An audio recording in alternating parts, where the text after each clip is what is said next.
When you run $1 million campaign and your name is Rob Ford and you wind up winning the mayoralty of Toronto, you better be able to account for every last dollar. Rob Ford has made himself a big target in Canada's biggest city, but the brash, outspoken mayor has managed to weather the storm of controversy that has clouded his term in office. The latest, a forensic audit has found that Mayor Ford broke spending rules during his campaign for mayor. Our Paige McPherson joins us now with the details. Paige.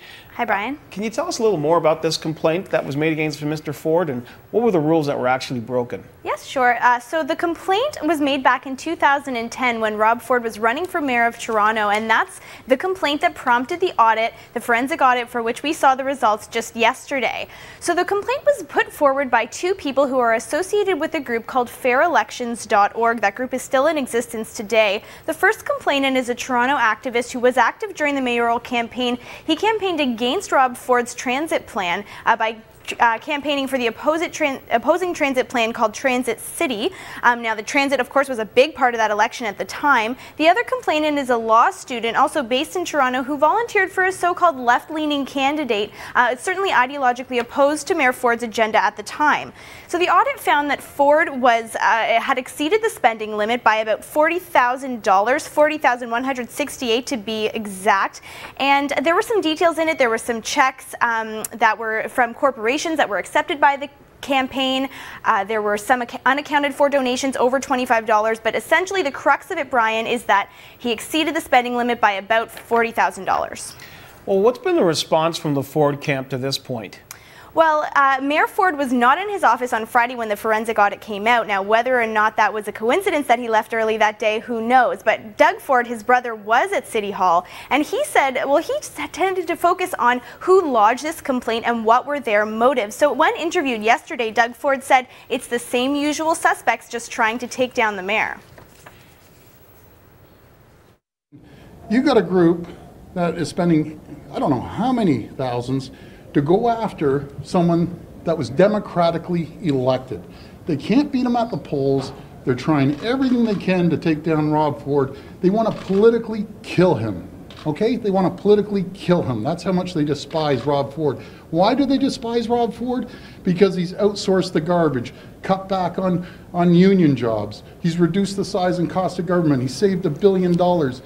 So as you heard there, Doug Ford and generally the Ford camp is saying this is a group of organized interests that are well funded, and why aren't we focusing on where they're getting their money from? And they have a problem with Rob Ford's ideological agenda, but they're not being held to the same standard, I guess, as the mayor is being held to. Paige, now it's likely that he's not going to lose his seat as the mayor in Toronto because of this overage, let's call it that, but what is the likely outcome here? Well, right now what's going to happen is that there's going to be a three-person panel who's going to assess the audit based on the Municipal Elections Act. Now, it is unlikely, as you said, that he's going to lose his seat. That has, in recent memory, that really hasn't happened for overspending on a campaign. What will more likely happen is that he will be fined. But of course, this is just another in a string of scandals that have plagued the mayor's office, and it's really difficult now for City Hall to really get back to work, Brian. All right, thanks for this, Paige. Thank you. That's Paige McPherson in our Toronto studio. Now, clearly, Rob Ford has attracted detractors since becoming mayor of Toronto. The question is why? He's been a man of his word, as Paige has pointed out. Sure, Ford is given to bluster, and some may even say political bullying. But the bottom line is this. Rob Ford was chosen by the people of Toronto, and like it or not, he is the mayor. The man some say chiefly responsible for that is Nick Kouvalis. Nick was Mr. Ford's campaign manager, and Nick joins us now. Hello, Nick. Hi, how are you? I'm good. Thanks for taking time. I understand you're on vacation right now. Just coming home today. Well, we appreciate you taking time to speak with us. Look, Mr. Rob Ford was voted by the people of Toronto as the mayor. Why has he faced such continued attacks from all corners here in Toronto? Well, I mean, they said right at the beginning when he won the election, first they said he couldn't win, then they said he shouldn't win, then they were shocked that he did win, then when he won they said we're not going to do what he wants anyway, he's only one vote on the council. So basically from day one there's a few people that are well organized downtown and well funded, and they spend their days and nights trying to figure out how to bring this guy down. Next thing you know, they're going to show us a video that he was jaywalking in Peru 15 years ago, and he broke the law there or something like that. Nick, is this a case of a personality conflict creating a political difference of opinion that's going out of control here? No, this is just the normal happenings of City Hall in Toronto. That's just what happens down there. The left wants to get their way. They can buy cappuccino machines. They can, with taxpayer money, they can have retirement parties with taxpayer money. But, God help anyone who tries to outsource garbage or tries to deliver a little bit of respect for some taxpayers. Nick, is it possible for a city the size of Toronto to run properly when you have a mayor and a city council that is completely dysfunctional, as has been the case for the last year or so?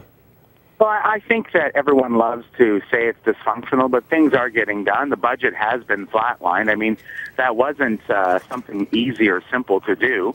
And garbage has been outsourced, and the Job for Life has been limited for the unions, and the vehicle registration tax has gone back to the people, and the TTC is now an essential service, and you don't see them like the teachers in Ontario, striking and taking professional days and calling it what they might protests. I mean, those things have been curbed, and I think Torontonians need to sit back and take a look and see, well, one, the sky hasn't fallen. Two, their taxes haven't gone up at the rate they've been used to it going up for the last 7 years prior to Mayor Ford. Three, Toronto's economy is booming compared to the rest of the country and major cities across the world. And, Mayor Ford's getting the job done. At the end of the day, that's what you got to look at. Nick, let's talk a bit about what's brought Mr. Ford back into the headlines. He's weathered some controversy. Now, this latest one is this audit. The thing about the campaigns is that money has to be spent, but you have to account for that money. And the Ford's contention is that they accounted for every dollar spent. Is this appeal that they're going to launch against this latest forensic audit something that they can back up with paperwork or with actual records? Look, the auditors, I believe they are completely nonpartisan and they're professionals and they do their job. All I know is that last night I went out with a couple $100 in my pocket, and this morning I came home with a few dollars in my pocket, and three people would give you three different stories of exactly how much I spent and where, right? True enough. Isn't that true? I mean, we go to the 7-Eleven and we spend $10, and we come home and someone will say I spent $9.85. The other person will say I spent $10.25. I mean, these things in campaigns happen for I've done so many election campaigns. These things happen. It's not like Rob Ford spent $2 million or $3 million over the spending limit. Mm-hmm. Right? And I'm not saying it's okay, the $40,000. This is one interpretation. This will go back to the committee. There's a process. They'll look at it. But I know one of the items for $5,000 or something dollars is a van rental or a truck rental of some sort. And I know that the campaign, from what I understand, the campaign rented it for $3,000, but the auditors said that was a low price. But the guy who bought it for $3,000, and so he rented it to us for 2 months for $3,000, the price he paid for. But the auditors say we should have paid $8,000. I mean, so it's up to interpretation. Everyone looks at it differently. $40,000 is serious money, but it's not taxpayer money, that's for sure. All right, Nick, we appreciate you taking time to speak with us, and we also appreciate you hustling back from vacation. We'll talk to you again. Anytime. All the best. You bet. That was Nick Kouvalis, former campaign manager for Toronto Mayor Rob Ford.